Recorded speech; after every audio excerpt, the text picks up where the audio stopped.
Bon, briefing. Et cette fois, tout le monde rapidement parce qu'il y a beaucoup de changements. Franca Tchibekine est archéologue sous-marine. Depuis peu, avec son équipe, elle mène des fouilles sur une épave fraîchement découverte aux environs de Bonifacio. Un emploi du temps serré, la campagne ne durera que 2 semaines. Cette précieuse boîte de clous est retrouvée à temps, sinon toute la journée de travail aurait été bousculée. On les cherche partout depuis hier soir.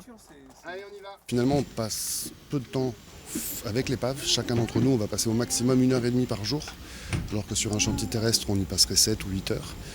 Et donc forcément, il faut optimiser au maximum le temps. Les plongeurs se relaieront toute la journée, car ils ne peuvent rester plus de 90 minutes dans l'eau.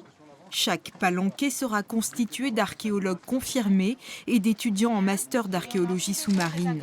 8 en tout, triés sur le volet et de diverses nationalités. Parmi eux, une Catalane, Marina. On prépare notre mémoire qu'on présente en juin et maintenant c'est la partie stage pratique. 2 semaines de fouilles. Plonger, c'est pas un souci de plonger autant, physiquement? Non. Moi, je fais aussi de la plongée loisir à côté. J'aime bien, parfois, oui, il fait un peu de froid, mais c'est bon. On est fort, on est habitué. Départ du premier groupe. L'épave se situe dans la réserve naturelle des Bouches de Bonifacio. Un des membres du parc accompagne l'équipe. En temps normal, il est strictement interdit de pratiquer ici la plongée sous-marine.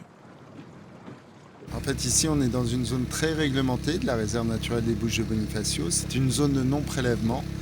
Donc pour plonger, il faut avoir une autorisation préfectorale individuelle. Chacune des personnes qui ont participé au chantier a eu une autorisation du préfet pour plonger pendant la durée du chantier uniquement. Drapeau hissé, les bateaux aux environs sont prévenus. Ici, on plonge.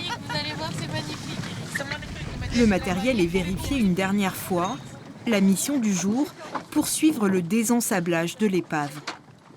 Dès qu'on est prêt, on fait un petit signe au COH et c'est parti. Allez, c'est parti.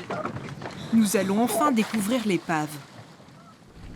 La coque, que l'on devine déjà sous le sable, mesurait plus de 15 mètres de longueur.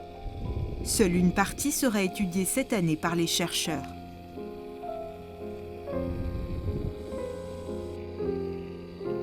La découverte est rarissime. Car si le bateau jouit d'une conservation exceptionnelle, il date du XVIIe siècle.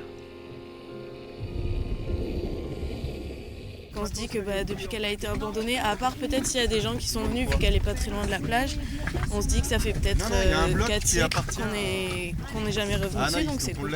C'est très stimulant. Oui, il a été ensablé jusqu'à maintenant, et si on fouille trop vite, ça peut partir le bois, mais on fait attention de le maintenir en place. Au fur et à mesure du nettoyage, la coque dévoile certaines particularités qui vont intriguer au plus haut point les archéologues, sinon même les faire douter quant à l'ancienneté du navire. On a des concrétions métalliques à un endroit où d'habitude on n'a pas.